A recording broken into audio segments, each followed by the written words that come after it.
नमस्कार, स्वागत आपका हरियाणा न्यूज 24 पर। मैं हूं प्रिंस लांबा। हरियाणा प्रदेश की राजनीति में अहिरवाल का सबसे अहम रोल है। अहिरवाल क्योंकि जिसके दम पर भाजपा लगातार सरकार बनाती रही है, सत्ता में आती रही है। अब कहीं ना कहीं उसी अहिरवाल को साधने के लिए महेंद्रगढ़ में गृह मंत्री अमित शाह पहुंचे, लेकिन कहीं ना कहीं वो अहिरवाल की जनता को, ओबीसी वर्ग को और ओबीसी जो वोट बैंक है उसको साधने में कितने सफल रहे हैं, कितने कामयाब रहे हैं। और उनका ये जो कार्यक्रम था, उनका ये जो ओबीसी वर्ग का सम्मेलन था, वो कितना कारगर साबित होगा आने वाले विधानसभा चुनाव के लिए, इसको लेकर विस्तार से चर्चा करेंगे। तो साथ ही एक और बड़ा मुद्दा इसी में जुड़ जाता है कि राव इंद्रजीत सिंह, जिनको अहिरवाल की राजनीति का सबसे दिग्गज और वरिष्ठ नेता माना जाता है, राजा जी के नाम से जाने जाते हैं, तो कहीं ना कहीं कल तक वही राव इंद्रजीत सिंह लगातार भाजपा के खिलाफ बोलते हुए नजर आ रहे थे। और कहीं ना कहीं उनका जो लहजा था,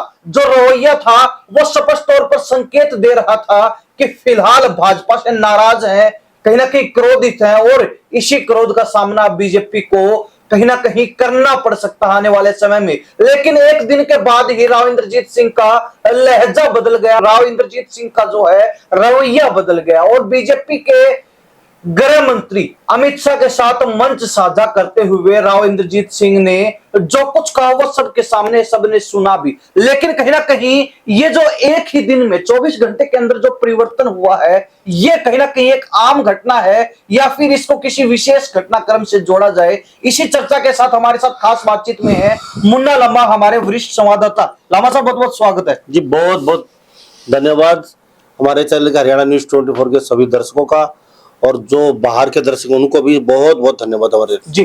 सबसे पहला सवाल यही रहेगा, कैसे देखते हैं राव इंद्रजीत सिंह के गढ़ में गृह मंत्री अमित शाह की जनसभा, महेंद्रगढ़ जिले से जो है पूरे अहिरवाल क्षेत्र को साधने का प्रयास किया गया, लेकिन अपने प्रयासों में कितने कारगर साबित रहे हैं? सबसे पहले तो प्रिंस एक बात ये देखी जाएगी कि किसी जाति विशेष या किसी वर्ग विशेष को लेके पहली बार इतना बड़ा ये आयोजन हुआ है सभा का। जैसे ओबीसी वर्ग है, आज से पहले हरियाणा में शायद ये, जहां तक मेरी जानकारी है, मुझे तो ऐसा कभी लगा नहीं कि हरियाणा में इतना बड़ा कोई किसी विशेष एससी बीसी ओबीसी या जनरल कास्ट को जैसे लेके किया इतना बड़ा आयोजन कोई सभा का हुआ हो। शायद ही मेरी याद है जहां तक ये पहली बार ऐसा हो रहा है। हाँ, एक दो बार हुड्डा साहब ने एक ब्राह्मण सभा का आयोजन, लेकिन उसमें भी वो आयोजक नहीं थे, आयोजक कोई और था। वो सभा में गए जरूर थे, वो भी कोई और आयोजक था, लेकिन इस तरीके का ओबीसी वर्ग को पहली बार इतना बड़ा आयोजन बीजेपी द्वारा किया गया है, और वो भी अहिरवाल क्षेत्र में। और अहिरवाल क्षेत्र काफी बड़ा क्षेत्र है जी। और ये ताकतवर एक कौम है अहिरवाल जाति, वोट बैंक भी अच्छी खासी बहुत बड़ी एक तादाद है पे दक्षिण हरियाणा की प्रिंस। तो सबसे बड़ी बात यह है, हाँ यूपी में जरूर होता था एक दो बार ऐसा, हमने सुना है पहले के मायावती उस समय इस तरीके का आयोजन करती थी विशेष जातियों को लेके, लेकिन हरियाणा में पहली बार हो रहा है। और जिसके इंद्रजीत का आपने बताया, अभी देखा होगा, अभी आपने खबर की थी, शेलंग बिल्कुल नजदीक पड़ता है, टेली कनीना बिल्कुल 5-5-6-6 किलोमीटर पे पड़ते हैं सारे ये। और नायब श्रेणी खुद आए हुए थे अभी 2 दिन पहले, उसमें भी राव इंद्रजीत बिल्कुल 5 किलोमीटर दूर पे बीजेपी के खिलाफ एक सभा का आयोजन चल रहा है, और वो यहाँ नहीं पहुंचे महेंद्रगढ़ में। श्रेणी साहब जायजा लेने के लिए आए थे सभा का। अटेली में, कनीना में बड़ी बड़ी सभाएं की इंद्रजीत ने, और वहां पे मुखर होकर विरोध कर रहे थे, और आपने सुना भी होगा और आपने वो दिखाया भी है कैमरे की नजर में जी। तो कहीं ना कहीं जहां तक मेरा आकलन है, राव इंद्रजीत ने विरोध लगातार हांसी में देखा हमने, हिसार में देखा हमने, और दक्षिण हरियाणा में अलग अलग सभाएं करके राव इंद्रजीत मुखर विरोध कर रहे थे। 6 बार का मैं सांसद हूँ, मेरे को राज्यसभा सांसद ही रख दिया गया। अमित शाह के बारे में उन्होंने कहा कि अमित शाह ने एकदम नायब श्रेणी को ही मुख्यमंत्री पद बना दिया गया। तो ये कहीं ना कहीं उनके भीतर टीस भी है, दुख भी है, और वो दुख अपने कार्यकर्ताओं के जरिए भी वो कई बार कैमरे के सामने वो बुलवाया, उन्होंने खुद ने भी ओपन होके बिल्कुल बोला है। लेकिन आज जहां तक की बात करें, इंद्रजीत को जैसे सांप सा सो गया मंच के ऊपर, और इंद्रजीत एक अपना आपको एक सहमा सा, एक मायूस सा चेहरा एक नजर आया, आपने देखा होगा मंच के ऊपर। और इंद्रजीत की जहां तक हम बात करें, आज जो उनके कार्यकर्ता थे ना, उनको ऐसा लग नहीं रहा था इंद्रजीत जी इतने साइलेंट मूड में, इतने सॉफ्ट मूड में नजर आएंगे, क्योंकि कार्यकर्ता कुछ और सुनने के लिए आए थे। जिस तरीके से पिछले हमने देखा है 1 महीने से, जैसे वो खुला बोल रहे हैं, तो कहीं ना कहीं बीजेपी को दबाने की कोशिश कर रहे होंगे। लेकिन बीजेपी भी आपने देखा होगा साइलेंट मूड वाले लिए, क्योंकि बीच में बड़े बड़े को किनारे कर दिया। पीछे आपने देखा होगा तो बड़े बड़े टिकटॉक थे, उनको भी घर बैठा दिया। तो बीजेपी भी कहीं दबने वाले इन्होंने, आज जिस तरीके से आयोजन हुआ उसको लेके मैं तो इतना ही कहना चाहूंगा, कार्यकर्ता जो इंद्रजीत राव साहब के थे वो मायूस नजर आए। वो राव साहब से पिछले 1-1.5 महीने में जो सभाएं की वो ही सुनना चाहते थे, वो शायद देखना चाहते थे, सुनना चाहते थे। अमित शाह के मंच से वो इस तरीके की कई बातें करेंगे तो शायद ही उनकी सुनवाई हो जाए, लेकिन वो साइलेंट मोड में जरा नजर आए और ना वो को विरोध किया। तो कहीं ना कहीं लगातार पिछले कुछ दिन से विरोध का घटनाक्रम देखने को मिल रहा है, और उनके साथ जोड़ी बनाकर चलते हैं भिवानी मेहंदगढ़ से लोकसभा सांसद धर्मवीर सिंह। कहीं ना कहीं बड़े खास है, बड़े करीबी हैं, परम मित्र हैं, घनिष्ठ जो है उनकी दोस्ती लंबे समय से। लेकिन कहीं ना कहीं दोनों नेताओं का एक दूसरे के साथ मिलकर चलना, और लगातार जो नेता बीजेपी को चेताता आ रहा था कि मुख्यमंत्री का जो चेहरा फिक्स कर दिया, कहीं ना कहीं उससे अहिरवाल को झटका लगेगा। जिस तरीके से अहिरवाल ने भाजपा का साथ दिया, बीजेपी कहीं ना कहीं अहिरवाल के लिए उतना कुछ कर नहीं पा रही है। आज तक भाजपा ने रिटर्न में कोई बड़ा जो गिफ्ट, बड़ा उपहार, कोई बड़ा तोहफा अहिरवाल को नहीं दिया। लेकिन कहीं ना कहीं एक बड़ी बात यह भी है कि नायब सिंह सैनी को मुख्यमंत्री पद के लिए फिक्स किए जाने के बाद, एक सीएम फेस फिक्स होने के बाद से भी वो नाराज है, क्योंकि पहले उनकी भी दावेदारी थी कि मैं भी मुख्यमंत्री बनूंगा। 2013 में जब भाजपा में आए तो उस समय कहीं ना कहीं इसी इरादे के साथ, इसी उम्मीद के साथ आए थे कि जो सपना उनका कांग्रेस में पूरा नहीं हुआ वो सपना हम भाजपा में आकर करेंगे, बीजेपी हमें आगे बढ़ाएगी। लेकिन उनको ये शायद उस समय एहसास नहीं था कि भाजपा कहीं ना कहीं उनको पिछले 20 साल से, यानी कि 5 साल उनका जो कार्यकाल था वो कांग्रेस का रहा, उसके बाद लगातार 3 कार्यकाल उनके अब बीजेपी कर रहे हैं, लेकिन पिछले 20 साल से लगातार राज्य मंत्री के पद पर अटके हुए हैं। मनोहर लाल खट्टर पहली बार सांसद बने और पहली बारी में सीधे केंद्रीय मंत्री, क्योंकि जो नरेंद्र मोदी के खास जो है करीबी हैं, घनिष्ठ दोस्त हैं। जब नरेंद्र मोदी हरियाणा प्रभारी थे उस समय से जो उनका अच्छा तालमेल है, तो कहीं ना कहीं हो सकता है कि वो भी एक बड़ा कारण हो सकता है मनोहर लाल खट्टर के जो है सीधे केंद्रीय मंत्री बनने के पहली बार में। लेकिन कहीं ना कहीं राव इंद्रजीत सिंह इस बात से नाराज थे। लेकिन आज जब मौका उनके पास था कि केंद्रीय मंत्री मौजूद मंच पर सामने उनके ही अपने क्षेत्र के, अपने घर के लोग, उनके अपने समर्थक, चाहने वाले बैठे हैं, और फिर भी वो जो अपनी बात खुल के नहीं रख पाए। 6 मिनट का भाषण सिर्फ उनका, सबसे बड़ी बात, सबसे छोटा भाषण राव इंद्रजीत का मुझे तो आज ये लगा। सबसे पहली बात तो 6 मिनट का छोटा सा भाषण, सबसे बड़ी बात एक तो ये होगी उनकी। साथ साथ राव इंद्रजीत जी 6 मिनट के भाषण में भी अहिरवाल क्षेत्र की जो सबसे ताकतवर वोट बैंक है दक्षिण हरियाणा का, और ओबीसी पे बीजेपी शायद ही पूरा केंद्र, पूरा ध्यान बीजेपी का ओबीसी वर्ग पे आके टिक चुका है। और अब ओबीसी की ही राजनीति बीजेपी कर रही है सीधी सीधी, क्योंकि ओबीसी वोट बैंक भी कहीं ना कहीं 35 से 40% के आसपास बैठता है। वहीं अगर अन्य बात करें तो जैसे एससी बीसी ये मिला के जाट वोट बैंक, ये कहीं ना कहीं ये भी 25 और 40 के आसपास ठहरता है। बाकी अन्य जो वर्ग है उन पे भी अपना निशाना साधने की कोशिश कर रही है, लेकिन फिलहाल फोकस ओबीसी वर्ग पे है। और राव इंद्रजीत के जहां तक हम बात करें, राव इंद्रजीत जी, वो एक फिल्म में गाना आया था, अब जाए तो जाए कहाँ। अब भली बात ही पता चल चुका है बीजेपी को, क्योंकि हुड्डा से राव इंद्रजीत की पटती नहीं है, वहां कांग्रेस के दरवाजे बंद हैं। बिल्कुल, क्योंकि हुड्डा साहब की वजह से राव इंद्रजीत ने बीजेपी कांग्रेस को छोड़ा था जी। और अब वहां तो जाने से रहे वो, इनको पता है वहां तुम्हारी दाल गलने वाली नहीं है। और रही बात बीजेपी की, तो बीजेपी वाले बड़ी बात बच जाएंगे तो कहां जाएंगे। और बीजेपी के दिमाग में एक बात और भी घर कर चुकी है कि ओबीसी अहीर जो सबसे ताकतवर वोट बैंक है वो अब तुम्हारा कहीं नहीं जाएगा, वो तुम्हारे लिए फिक्स हो चुका है और वो तुम्हारा वोट बैंक है। तो राव साहब अपनी बेटी के लिए टिकट मांग रहे हैं, अटेली मंडी से प्रेशर दबाव बनाना चाहते थे। तो क्या माने, आज जिस तरीके से मौका मिलने के बाद भी उन्होंने वो मौका गवा दिया, मौका चूक गए, तो क्या माने कार्यक्रम से पहले अंदर खाते कुछ खिचड़ी पक चुकी है, कुछ दाल गल चुकी है टिकट को लेके? नहीं, ऐसा कुछ नहीं, ऐसा कुछ भी नहीं है प्रिंस। सबसे बड़ी बात यह है राव इंद्रजीत की, क्योंकि उन्होंने 6 मिनट में एक बार भी अहिरवाल क्षेत्र के मुद्दे नहीं उठा पाए। सबसे बड़ी बात यह है, अग्निवीर की समस्या थी, दक्षिण हरियाणा के असवाइल की समस्या थी, और भी कई मुद्दे थे बड़े बड़े। एम्स को लेके जैसे कई बार मांग उठाते रहे, लेकिन आज उन्होंने यहाँ भी कुछ नहीं बोला।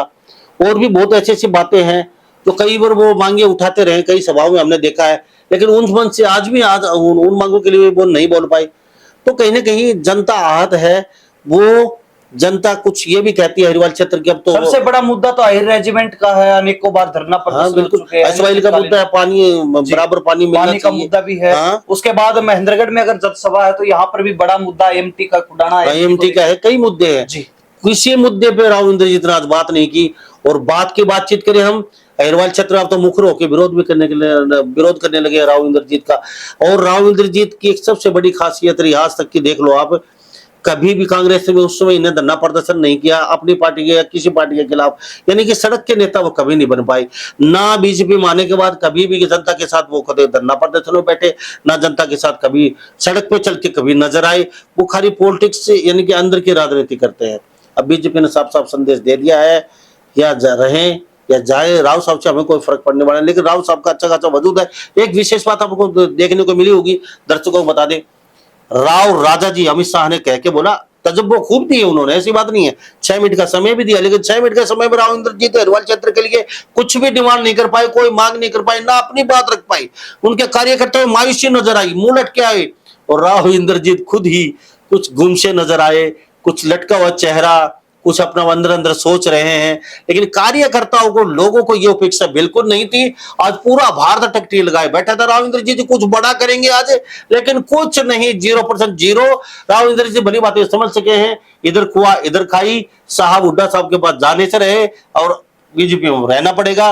अब बीजेपी ने साफ संदेश दे दिया है राव इंद्रजीत को कि अब रहिए और रह के अपना, लेकिन संदेश राव घोड़े अपनी कोठी बताते रहिए। राव इंद्रजीत भी पहले क्लियर कर चुके हैं कि टिकट मिले ना मिले, लेकिन अपनी बेटी को चुनाव जरूर लड़वाएं, चाहे निर्दलीय क्यों ना लड़वाना पड़े।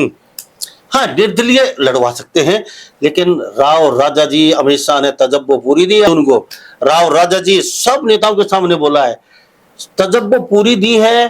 और चुनाव की टिकट की बात रही, टिकट के लिए कई नेताओं के मुंह में पानी आया हुआ हरियाणा के, अपने बेटा और बेटी को लड़ाने के चक्कर में है। और वो सोच रहे कि राव साहब कहीं ना कहीं फाइट करेंगे और अपनी बेटी को जो ही टिकट दिलवा लेते हैं तो उन सभी नेताओं का नंबर पड़ने वाला है। वो ताक में बैठे हैं, राव साहब लड़ेंगे और अपनी बेटी के लिए टिकट लेंगे, तो सभी अपने बेटा और बेटियों के लिए बैठे लाइन लगा के नेता, उनका भी नंबर। लेकिन बीजेपी ऐसा नहीं करेगी। बड़ी बात यह है, जिस तरीके से अहिरवाल को आज साधने का प्रयास किया गया, क्योंकि यहाँ पर 13 से 15 सीटें हैं जो लगातार भाजपा के फेवर में रही हैं। शुरुआत में जब 2014 में बीजेपी की सरकार बनी तो सभी की सभी सीटें अहिरवाल क्षेत्र की बीजेपी के झोली में डालने का काम किया यहाँ के लोगों ने। 19 में जब बीजेपी की सरकार सत्ता से दूर हो चुकी थी, लगभग गिरने को थी क्योंकि बहुमत नहीं बना, उस समय भी एक अहम कड़ी साबित हुआ अहिरवाल क्षेत्र, क्योंकि भाजपा को 41 सीटें देने का काम किया और उसमें से 11 सीटें अकेले अहिरवाल क्षेत्र की। लेकिन अब जब लोकसभा चुनाव की बात की जाती है तो लोकसभा चुनाव में भी देखने को मिला, जहां हरियाणा में अहिरवाल क्षेत्र को हटाकर हरियाणा में 5 सीटें भाजपा हारी, लेकिन अहिरवाल क्षेत्र की 3 सीट, भिवानी, महेंद्रगढ़, गुड़गांव और फरीदाबाद, तीसरी बार लगातार तीनों सीटों पर जीत दर्ज की। 14 में भी, 19 में भी और अब 2024 में लगातार तीसरी बार यहां से बीजेपी के सांसद बने तीनों सीटों के ऊपर। और इसके अलावा अगर इस क्षेत्र को छोड़ के हरियाणा में देखें तो हरियाणा 5 सीटें बीजेपी आ रही। लेकिन कहीं ना कहीं देखने वाली बात यह है कि लगातार 2014 से 10 साल बाद भी इस क्षेत्र की पूरी कृपा दृष्टि भाजपा पर है। लेकिन अब यह कहा जाता है कि बीजेपी का रास्ता भी आसान नहीं है इस बार सरकार बनाने के लिए। अगर भाजपा को जीत की हैट्रिक लगानी तो उसके लिए जो बड़े नेता हैं, जो सीनियर लीडर हैं, जो पुराने नेता हैं, उनको खुश रखना बेहद जरूरी है। लेकिन कहीं ना कहीं भाजपा अब भी उस मूड में नजर नहीं आ रही कि उन नेताओं को तवज्जो दिया जाए। जैसे राव इंद्रजीत सिंह श्रीके जो नेता हैं, कहीं ना कहीं जो दूसरे दलों से लंबे समय पहले, एक अरसे पहले जो बीजेपी में शामिल हुए, तो कहीं ना कहीं बीजेपी आज भी, भाजपा आज भी उनको तवज्जो देने का काम नहीं कर रही। उनको एक तरीके से कहा जाए तो तोड़कर अलग करने का काम कर रही है। तो क्या लगता है, बीजेपी का रास्ता इतना आसान है इस बार? नहीं नहीं, अभी तो अब दोनों पार्टियों बात, कांग्रेस या बीजेपी की, दोनों की फाइट आज के दिन बिल्कुल कांटे की है। बिल्कुल दोनों बराबर खड़े हैं जी। ना बीजेपी जीत रही है ना कांग्रेस, दोनों बीच में खड़े हैं। यहां से ऐसा कुछ भी नजर नहीं आ रहा अब तक कि कौन जीतेगा कौन हारेगा। ऐसा इतना आसान नहीं है, जीत सिर पे ताज किसके ऊपर आने वाला समय बताएगा। लेकिन दोनों की फाइट बराबर है। कांग्रेस ये कभी ना सोचे हम जीते हुए हैं और बीजेपी कभी ये ना सोचे हम जीते हैं। कांटे की फाइट है फ्रेंड्स जी। तो कहीं ना कहीं बड़ी बात यह है कि अब अहिरवाल क्षेत्र को साधने का प्रयास जरूर रहा, लेकिन बीजेपी के मन में एक बात घर कर चुकी है। अहिरवाल जो वोट बैंक है ओबीसी का सबसे बड़ा एक वोट बैंक है अहिरवाल, दक्षिण हरियाणा, वो हमारे पास है, कहीं जाने वाला नहीं है। सीधा सीधा उनको एक दिमाग में घर यानी कर कि चुके भाजपा हैं। को यह पता है हाँ। कि जिन लोकसभा सीटों पर इस बार हार मिली है, तो कहीं ना कहीं ये तो तय है कि वहां पर बीजेपी का विधानसभा चुनाव में भी हालात बहुत बुरे होने वाले हैं। तो ऐसे में जो वो कसर निकलती है उसको हम अहिरवाल क्षेत्र में उसकी पूर्ति करें, यहां पर सीटें निकाल के। और जो मध्य हरियाणा में जैसे रोहतक एरिया है, सोनीपत का एरिया है, हिसार जो बीजेपी हार गई, सिरसा में बीजेपी हार गई क्योंकि वहां पर कुमारी शैलजा का अच्छा खासा दबदबा है। तो ऐसे में इन क्षेत्रों में जो बीजेपी को नुकसान होगा विधानसभा सीटों का, उसकी पूर्ति हम अहिरवाल क्षेत्र से करें। और उसके बाद जीटी बेल्ट को भी कहीं ना कहीं बीजेपी निशाने पर ले रही है, टारगेट पर ले रही है। तो ऐसे में बीजेपी का यही मानना है कि एक तो जीटी बेल्ट और एक अहिरवाल क्षेत्र, इन दोनों जो क्षेत्रों के दम पर हम हरियाणा में सरकार बना सकते हैं। प्रिंस, बिल्कुल बीजेपी का निशाना यही है। लेकिन बीजेपी ना साफ कर दिया। आपने एक बात नोटिस नहीं की, मैं आपको बताना, करसरपाल जी बैठे थे वहां पे, बिल्कुल गुर्जर समाज के ओबीसी के बहुत बड़े चेहरा इंद्रजीत के बात करो या तो बिल्कुल उनको भी बोलने का समय नहीं दिया गया। इससे साफ संदेश दे दिया है यहां कोई बड़ा नहीं है, सिर्फ नायब सिंह सैनी के चेहरे पे ही चुनाव लड़ा जाएगा।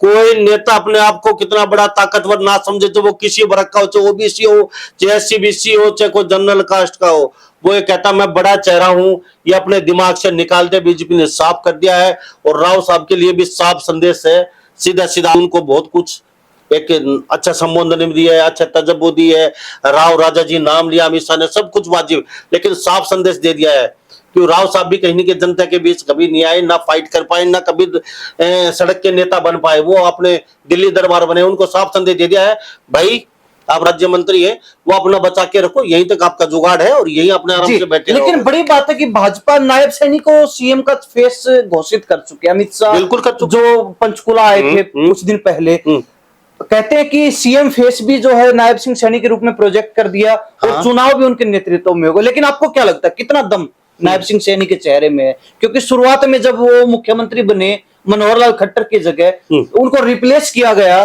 तब ये छाप लगी थी कि ये तो चेले हैं, इनके गुरु ने कुर्सी छोड़ दी और चेले को सौंप दी पूरी कमान। तो कहीं ना कहीं जो गुरु चेले वाली छाप थी, जो एक कहें कि एक खड़ाऊ मुख्यमंत्री वाली बात भी काफी प्रसिद्ध हुई हरियाणा में। कहीं ना कहीं जो नायब सिंह सैनी तो एक कठपुतली है और उनको चला कोई और रहा है, कंट्रोल कोई और कर रहा है ऊपर से। तो कहीं ना कहीं क्या माने ऐसे में जो पहले छाप लगी नायब सिंह सैनी के चेहरे पर, उनकी छवि पर, तो ऐसे में क्या वो वास्तव में एक सीएम फेस बन के उभर सकते हैं? एक इतना मजबूत चेहरा है कि बीजेपी को सरकार में ला सके? नहीं, देखो ओबीसी चेहरा सरकार के मन से साफ, मैंने बता भी दिया पहले भी, 40% के आसपास ओबीसी वोट बैंक बैठता है। इस पे सरकार की पूरी नजर है और सरकार इस पे ही टिक चुकी है। बाकी वोट बैंक को साधने की कोशिश कर रही है। यहाँ को किंतु परंतु नहीं, बीजेपी ने जो प्रमोट कर दिया ओबीसी चेहरा नायब सिंह सैनी, तो वो ही है, आर पार हार या जीत का कोई सवाल ही नहीं होता। बीजेपी ने साफ संदेश दे दिया सबको। और बाकी फिर आज हम अहिरवाल क्षेत्र की ही बातचीत करेंगे, बाकी अन्य किसी जिले की किसी नेता की नहीं होगी। सारे नेताओं को संदेश दे दिया, ओबीसी या जनरल, एससी, बीसी या सवर्ण कास्ट के, कि आप सिर्फ नायब सैनी के नीचे ही काम करेंगे। और राव साहब को कहेंगे संदेश, राव साहब बड़े समझदार हैं, अब राव साहब नहीं बोलेंगे क्योंकि 2 महीने बाद, अभी 3 महीने बचे हैं चुनाव के, तो राव साहब बड़े समझदार कहते हैं अभी कोई फायदा नहीं है फाइट उठ करने का, परिश्रम में लेने का। जो ही चुनाव नजदीक आएंगे उस समय राव साहब कहीं फाइट करेंगे, मुखर होकर सब बोल सकते हैं। लेकिन फिलहाल कोई ऐसा नजर नहीं आया आज के लेकिन मुझे राव इंद्रजीत का। क्या कहेंगे प्रिंस को लेके? बिल्कुल। तो लामा साहब आप कहीं उसमें गए हैं तो उसमें आप भी बता दिए कि बहुत आपने कवर किया है, आपकी बिल्कुल 5 किलोमीटर दूर थे उस दिन, क्या कह रहे थे वो साहब? बिल्कुल। रैली से उससे 2 दिन पहले जब मुख्यमंत्री रैली स्थल का जायजा लेने पहुंचे पाली यूनिवर्सिटी में, उससे मात्र कुछ किलोमीटर की दूरी पर ही राव इंद्रजीत सिंह का कार्यक्रम था। मंच पर राव इंद्रजीत सिंह दिखे, उनकी बेटी आरती राव दिखी, साथ में चौधरी धर्मवीर सिंह सांसद भी दिखे और भी कुछ क्षेत्रीय नेता जो राव इंद्रजीत सिंह के करीबी थे वो भी दिखे। लेकिन कहीं ना कहीं नायब सैनी और राव इंद्रजीत सिंह का आमना सामना कोई सी भी कार्यक्रम में नहीं, यानी कि ना मुख्यमंत्री राव के कार्यक्रम में पहुंचे, ना राव जो है मुख्यमंत्री के कार्यक्रम पहुंचे। वहां पर और भी कई भाजपा के नेता मौजूद थे सिवाय चौधरी धर्मवीर सिंह और राव इंद्रजीत सिंह के, क्योंकि राव इंद्रजीत सिंह का अनुपस्थित रहना यह दर्शाता है कि जो अहिरवाल क्षेत्र का सबसे बड़ा नेता है, सबसे बड़ा चेहरा भाजपा के पास है, वो कहीं ना कहीं बीजेपी में रुचि कम दिखा रहा है। और कहीं ना कहीं अगर महेंद्रगढ़ में केंद्रीय जो गृह मंत्री हैं उनकी अगर जनसभा हो रही है, एक बड़ा सम्मेलन हो रहा है, तो वहां के जो लोकल सांसद हैं, जो नवनिर्वाचित एमपी हैं, उनका होना भी लाजमी है, स्वाभाविक है, लेकिन वो भी उस मीटिंग से गायब रहे, नदारद रहे। तो ऐसे में दोनों बड़े चेहरे जो इस क्षेत्र के प्रमुख थे, उनका वहां से गायब रहना एक बड़ा संकेत दे रहा था। और कहीं ना कहीं जनता के बीच भी ये बात फैल चुकी थी कि राव इंद्रजीत सिंह कहीं ना कहीं नाराज जरूर है, और वो जनता के बीच ये हवा भरते हुए भी एक तरीके से यूं कहे कि एक हवा छोड़ते हुए भी नजर आए कि अहिरवाल क्षेत्र के बिना सरकार नहीं बनेगी, चाहे वो कांग्रेस हो या फिर बीजेपी क्यों ना हो। यह बात सही भी है उनकी, लेकिन कहीं ना कहीं इस मौके पर इस बात का जिक्र छेड़ना यह दर्शाता है कि राव इंद्रजीत सिंह किसके पीछे मनसा कुछ और है, कोई बड़ी प्लानिंग जरूर छिपी हुई है, लेकिन कहीं ना कहीं जनता को आगे करके वो अपना जो है मोर्चा संभाल रहे हैं, अपना जो है एक सिस्टम बनाने का प्रयास नहीं, कर रहे हैं। ठीक है, ओबीसी वोट बैंक तो बीजेपी का तो कुछ जाना नहीं, इन्होंने तो यहाँ पे फिक्स कर दिया। लेकिन एक बात और बताते चले साथ साथ, मायावती और अभय चौटाला ने अलायंस कर लिया, दोनों मिलकर चुनाव लड़ रहे हैं, ठीक है। वो एससी बीसी के ऊपर कहीं उनका वोट बैंक निर्धारित है। तब पीछे हम लोकसभा की बातचीत करें, सिर्फ 1% वोट आया दोनों का मिलके, ठीक है। उससे पीछे हम बात करें तो 5% वोट आया तो दोनों का। तो अगर कुछ वोट अगर ये चाहते हैं भाई अभय चौटाला या मायावती, मेरे ख्याल से ऐसा कुछ खेला नहीं कर पाएंगे ये। लेकिन जो नुकसान होगा वो सीधे सीधा कांग्रेस को होना है, क्योंकि वो बैंक इनकी तरफ जाएगा। बीजेपी का शायद इसमें कुछ प्रभाव नहीं पड़ेगा, क्योंकि जो अभय चौटाला जी और मायावती, यानी कि भाजपा की नजर ओबीसी पर है सीधे से तौर पर। क्योंकि सारा जो ये जो चुनाव लड़ेंगे ना, वो सीधा कांग्रेस को फर्क पड़ने वाला है उस चुनाव से। और एससी बीसी वोट बैंक जो इस बार भाजपा से खिसक कर कांग्रेस को मिला, कांग्रेस का जो वोट बैंक बढ़ा है इस बार लोकसभा चुनाव में, तो कहीं ना कहीं जो आईएनएलडी और जो बीएसपी पार्टी है वो मिलकर उस पर जरूर प्रहार करेंगे। यानी कि एससी बीसी वोटर्स को कहीं ना कहीं तोड़ने का काम, उनको बांटने का काम जो है इनेलो और बीएसपी मिलकर कर सकते हैं, तो उसका नुकसान कांग्रेस को होगा।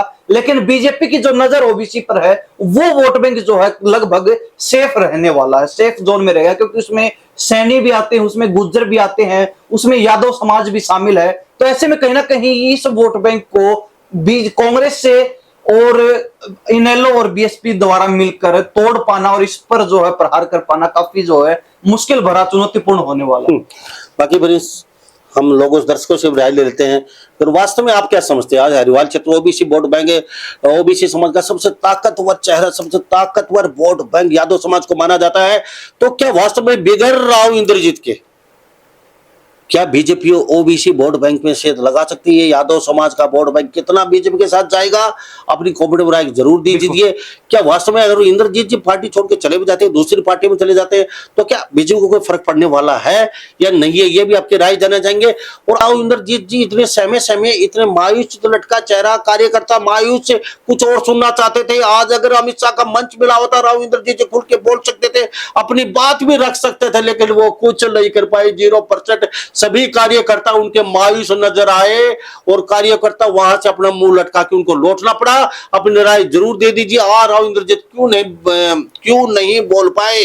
क्या वास्तव में ही उनकी बेटी को आरती राव के टिकट के लिए राव इंद्रजीत जी फाइट कर रहे हैं? कितनी % आपका चांस है टिकट मिलेगी या नहीं मिलेगी, यह भी आपसे हम जानने की कोशिश करेंगे। और मायावती और अभय चौटाला मिलके क्या वास्तव में ही कोई बहुत बड़ा बदलाव कर सकते हैं? यह भी आपकी राय जानना चाहेंगे। हम लामा साहब बहुत बहुत धन्यवाद बातचीत के लिए। थैंक यू जी। तो हमारे साथ मुन्ना लांबा वरिष्ठ संवाददाता खास बातचीत में थे। मुद्दा आज का साफ था अहिरवाल क्षेत्र को लेकर, क्योंकि बीजेपी ने अहिरवाल क्षेत्र को साधने का प्रयास किया, इन सीटों के ऊपर अपनी गहरी छाप छोड़ने का प्रयास गृह मंत्री अमित शाह के माध्यम से करने का जो है एक कदम उठाया। लेकिन कहीं ना कहीं इसमें राव इंद्रजीत सिंह के अब आगे कितनी भागीदारी रहने वाली है? क्या वास्तव में राव इंद्रजीत सिंह के रास्ते बीजेपी से जुदा हो चुके हैं? क्या वास्तव में ही ये जो खटास है वो और बढ़ने वाली, या फिर आज के कार्यक्रम के बाद कहीं ना कहीं राव इंद्रजीत सिंह और भाजपा के बीच सुलह देखने को मिलेगी? एक बड़ा जो है दिलचस्प सवाल कायम है। ऐसे में इस बारे में आप क्या सोचते हैं? अपने राय कमेंट के माध्यम से जरूर रख सकते हैं, अपने विचार साझा कर सकते हैं कि वास्तव में ही बीजेपी कुछ बड़ा उथल पुथल अहिरवाल की राजनीति में कर सकती है? क्या वास्तव में ओबीसी वोट बैंक को अपने साथ खींच सकती है, जोड़ सकती है, या फिर इस वोट बैंक में भी कांग्रेस या फिर अन्य दल सेंधमारी कर सकते हैं? क्या सोचते हैं? अपनी राय कमेंट के माध्यम से जरूर रख दीजिए। इन सब बातों के साथ मैं प्रिंस लांबा, हरियाणा न्यूज 24। नमस्कार, जय हिंद।